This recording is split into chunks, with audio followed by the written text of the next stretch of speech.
kusoo dhawaada gabayga garmiya mise waa kardaro. Gibilkayga kuwii ka soo go'ay ayaa i gooyay oo gadaal i geeyay garmiya mise waa kardaro. Garmiya mise waa kardaro. Goobtayda meel aan ahayn ayaad i geyseen, gayaankayga way i gudbeen, garmiya mise waa gaf. Garmiya mise waa gaf. Goor horaad iga guurteen oo aad i goyseen, gadaal ayaad iga gorateen, garmiya mise waa kardaro. Garmiya mise waa kardaro. Gubtayee waan gamaartay, gibilkayga waa gadoomay, garasho malihidii miya mise waa garaadkiina. Gogashayda soo gala aan kala gar qaadanno, gardara haddaan leeyahay igooya, haddii aan gar leeyahana iga garbaxa.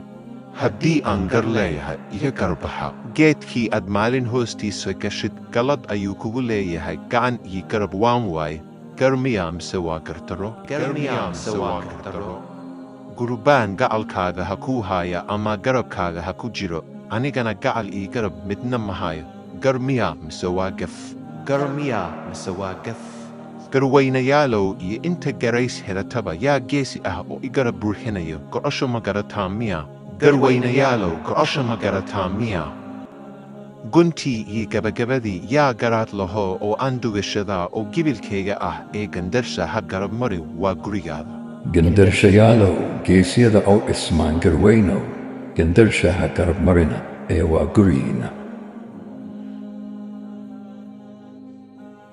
Gabaygaan waxaa alifay Adham Aminullah Sheekh Jamal. Awowgiisa wuxuu ahaa guddoomiyaha ugu horeeya ee magaalada Muqdisho oo ku magac dheeraa Jamal Jabiye.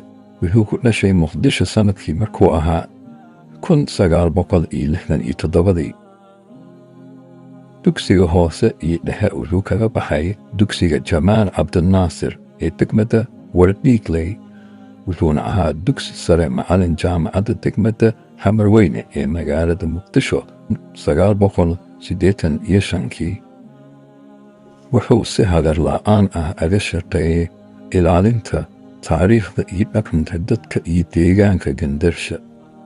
Xataa wuxuu ahaa ninka qoray buugga ugu horeeyo ee ku saabsan taariikhda Gendershe.